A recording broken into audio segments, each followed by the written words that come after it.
Salam jumpa kembali teman-teman dalam seri video filsafat yang akan mencoba membahas mengenai logika. Kita melanjutkan pembahasan kita dari video sebelumnya. Hari ini kita akan mencoba mempelajari bagaimana membangun argumen yang kuat sehingga argumen kita dalam tanda kutip ketika dalam perdebatan itu bisa menang dengan cerdas. Nah, mungkin dari beberapa teman-teman sudah ada ya yang sering ikut dalam debat secara khusus ya, acara debat. Tapi mungkin nggak, tanpa disadari, kalaupun nggak pernah ikut acara debat, kita tuh sering kan bersilang pendapat dalam kehidupan sehari-hari, entah dengan teman, dengan pacar, dengan suami, dengan istri, dengan orang tua bahkan. Nah, teknik ini bukan untuk menjadi menang-menangan ya teman-teman, tapi untuk lebih dikhususkan fokusnya pada argumen yang kita produksi itu harus argumen yang memang logik ya, yang logis dan juga benar gitu ya, tentu saja. Nah, yang harus kita selalu perhatikan adalah seringkali kita melihat atau kita mungkin pernah mengalami perdebatan itu justru ujungnya malah jadi sesuatu yang negatif, yang ribut. Dan justru karena itu kita kemudian kadang-kadang menghindar dari perbedaan pendapat, padahal sebenarnya perbedaan pendapat itu sesuatu yang sangat baik sebenarnya. Jadi menjadi tidak baik karena kita tidak tahu caranya gitu, supaya perdebatan itu tidak berujung pada keributan, atau misalnya kita tidak berujung pada emosi ketika misalnya kita berusaha menjelaskan sesuatu kepada lawan bicara kita, tetapi lawan bicara kita seperti tidak paham atau memang menolak untuk paham gitu ya. Nah, tapi teman-teman tidak perlu khawatir ya kalau mengalami suasana deadlock ketika berdebat, karena itu nggak sendirian teman-teman. Harus diakui banyak orang, kadang-kadang saya sendiri juga, entah bagaimana dengan teman-teman, itu berdebat bukan untuk mencari kebenaran, tapi kadang-kadang hanya sekedar untuk menang-menangan adu mulut. Nah, di video ini nih kita akan membahas cara berdebat yang etis, yang cerdas menggunakan logika, bukan dengan emosi. Tujuannya jelas ya, bukan untuk menang, tidak seperti judul video ini yang mungkin nanti seolah-olah bagaimana caranya menang dalam perdebatan, bukan. Tetapi perdebatan itu untuk mendapatkan argumen yang paling tepat. Dan argumen itu entah dari lawan bicara kita atau dari kita itu benar-benar kuat sehingga tidak terbantahkan. Nah, pertama-tama kita harus pahami dulu teman-teman, tujuan dari debat itu apa?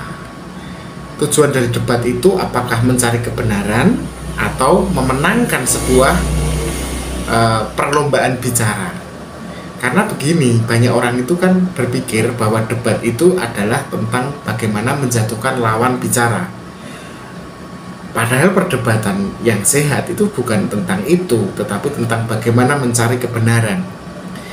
Kalau niatnya mau cari menang atau asal bisa menang, kita bisa saja menggunakan teknik manipulasi dalam argumen kita.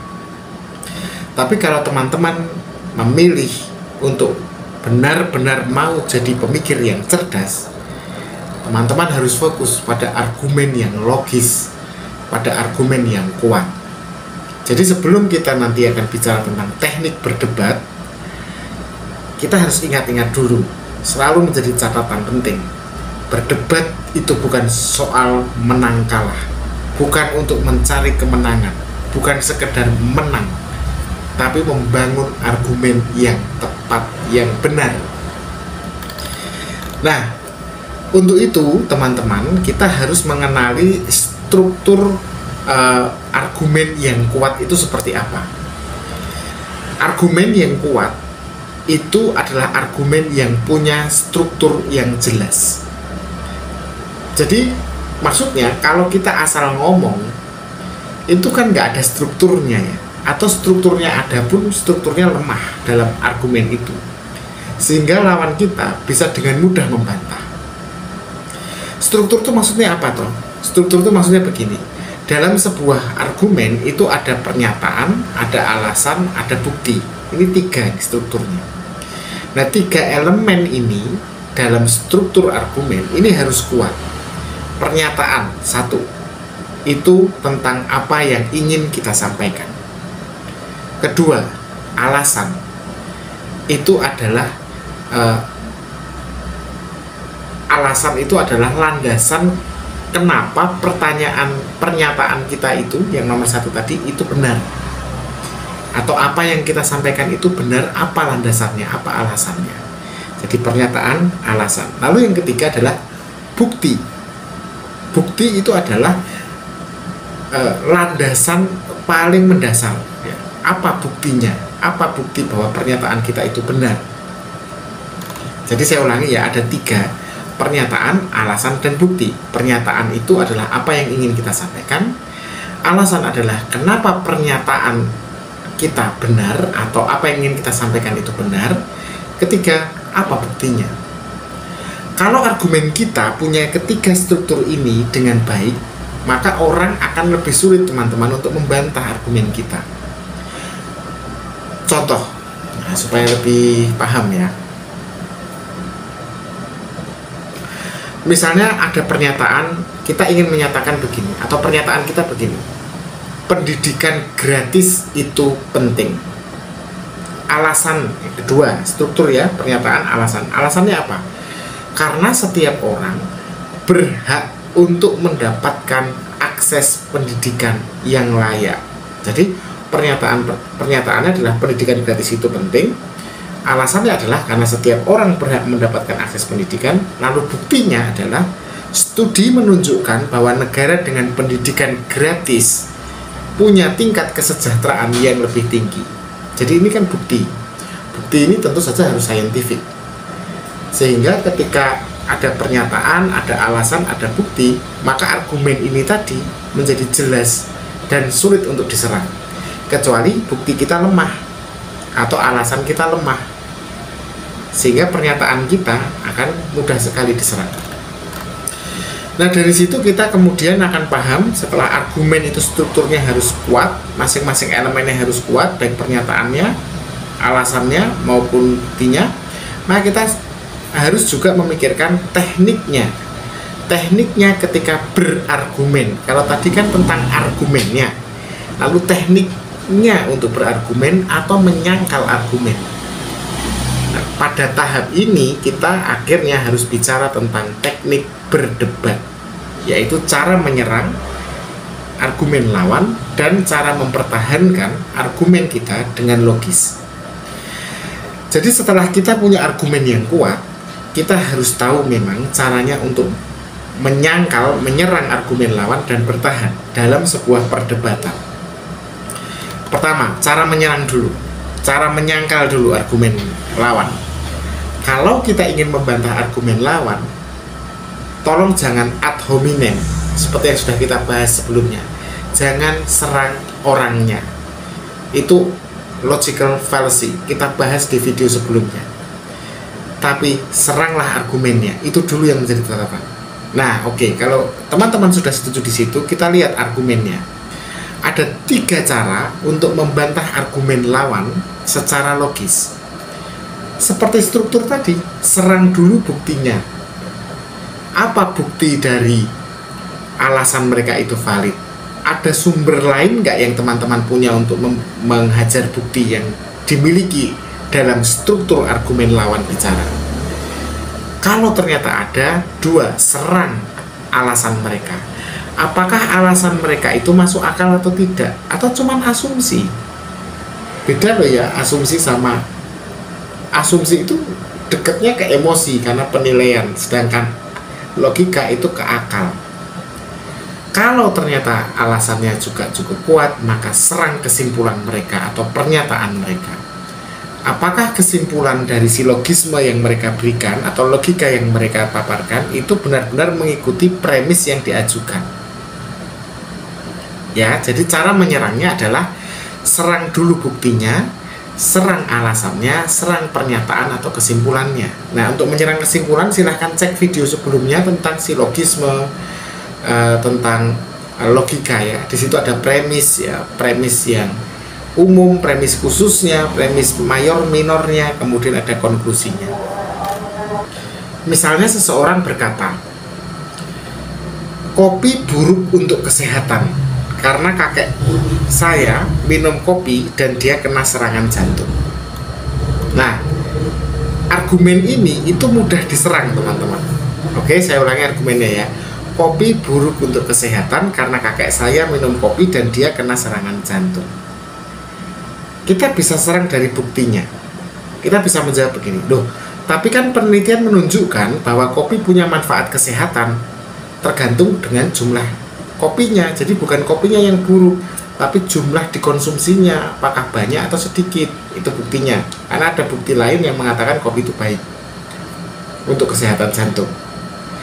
Atau kita bisa serang alasannya, kakekmu kena serangan jantung bukan karena hanya kopi, ada faktor yang lain, jangan hanya salahkan kopinya, itu alasannya.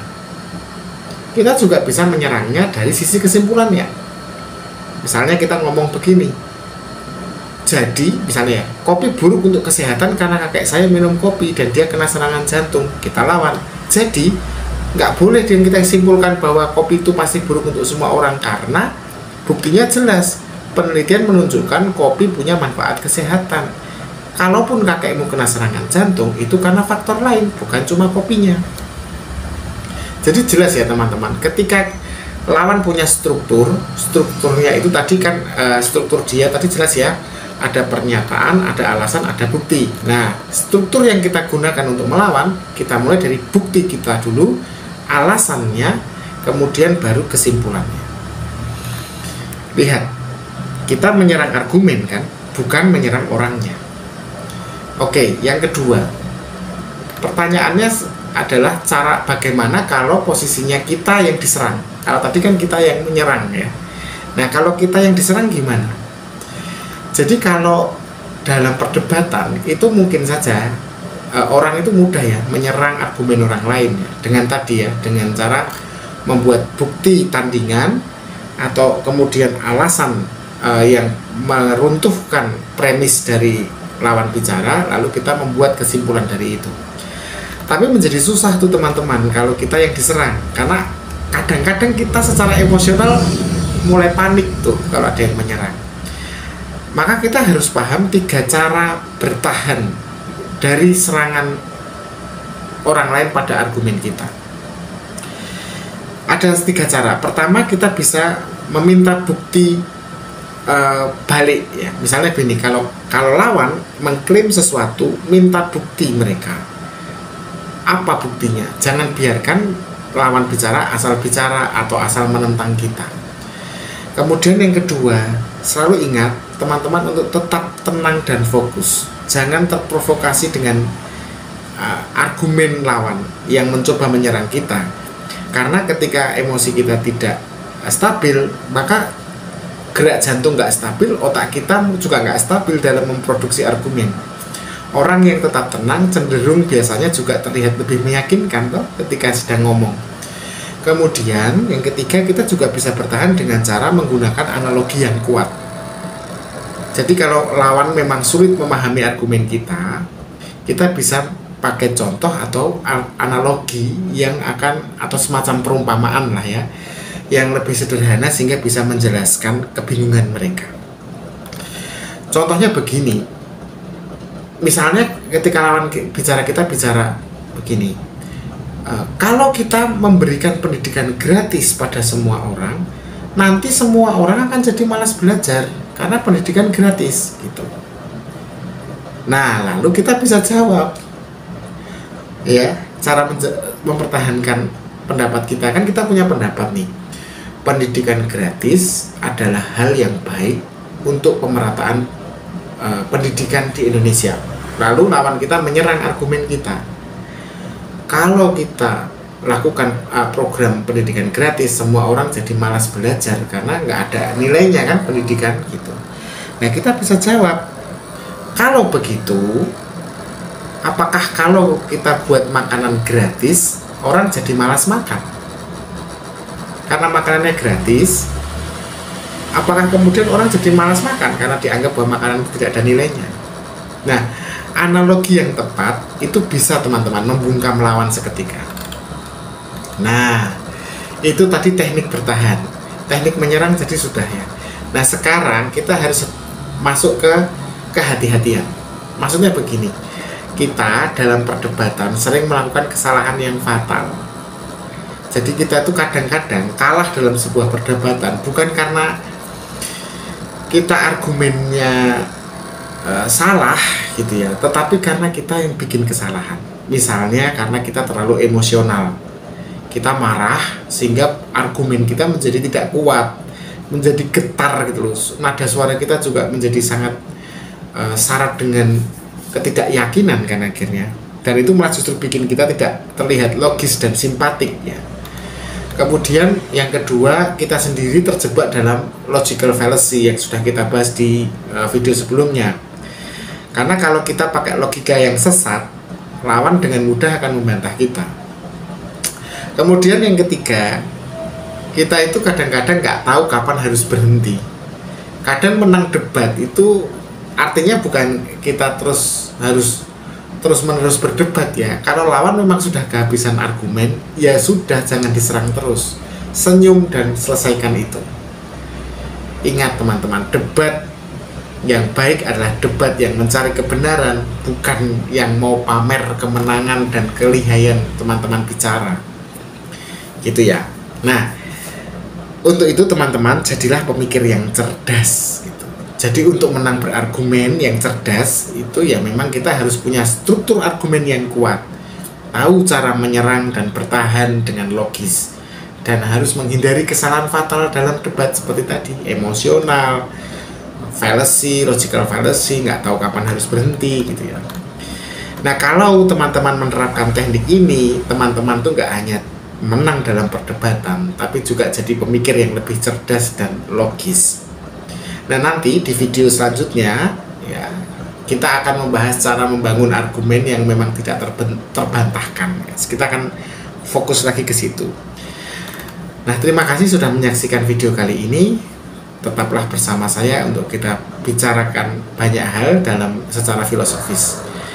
Tetap berpikir kritis.